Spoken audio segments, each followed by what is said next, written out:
So a very important trait of human behavior is that people will forget everything.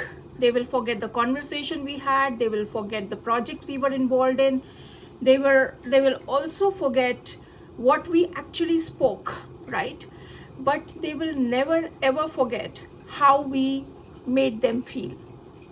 And in order to make others feel important, listening is very, very important. And we mostly think that in order to make a conversation productive, we should be speaking more, but it is actually the other way around. So, the most basic and powerful way to connect to other people is what? It is to listen and to give them importance, right? And what best gift we can give to each other nowadays in such a busy world, such a digital world, is an ear to listen, right? And attention is the best gift, as I said. And typically the research shows that we generally only listen with about 25% efficiency. Most of the people are just framing their response when they're talking to somebody, right? I'll just give you one analogy of doctors. So when you go to a homeopathic doctor, it may differ also, but my experience, if you go to a homeopathic doctor, that doctor listens to you more. So that trust is being instilled more, right? 3/4 of the spoken communication is actually lost if the listening is not there, right? And if the listening is not there, it leads to misunderstandings and there is a disruption in communication. People think that hearing is listening. So hearing is not listening. Hearing is just the sounds that are entering your ears, right? And it is just a physical process that happens automatically. Listening requires a lot of focus and concentrated effort, both physical and mental.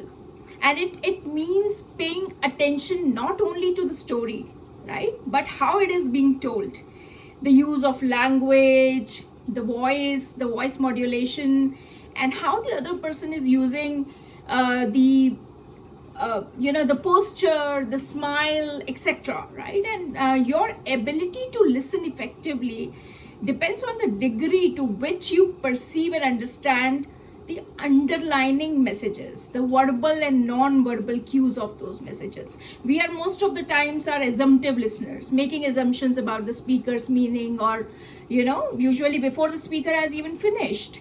And sometimes we are protecting ourselves, and we are so wrapped up in our own situations and emotional responses that we don't have a brain space to even imbibe what the other person is saying, right?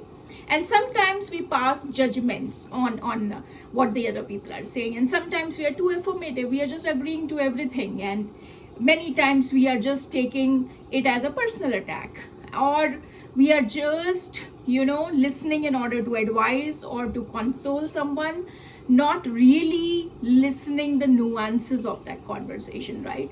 So how can you become a better listener? For that, you need to first listen to your own self, right?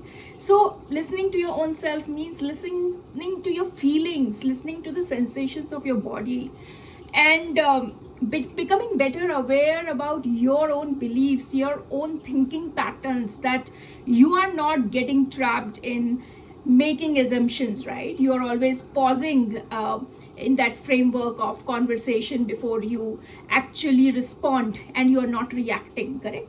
So you really need to then focus on how other people are speaking, and then you can listen very well.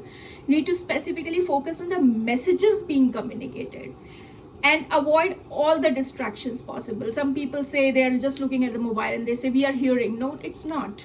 You need to make a proper eye contact, you need to smile, you need to have a proper concurrence in terms of neuro-linguistic programming, as they say, yeah.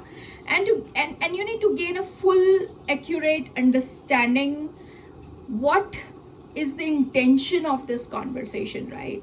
And to critically assess what is actually being said, observe all verbal and non-verbal cues show that genuine interest in understanding the message, right? And have that selflessness approach when you're listening to somebody, give that importance, and finally then arrive at a shared understanding and acceptance of the message being shared between people. So that's how you can make people feel important. The most important piece in communication is actually listening. So I'm not undermining the worth of speaking, but listening is the thing which makes the conversation more productive and fruitful. So finally, if you want to really assess the success of a conversation, just assess yourself how much listening you did. If you did more than 50% of listening, I think that conversation will be very, very fruitful for both the entities. Stay blessed.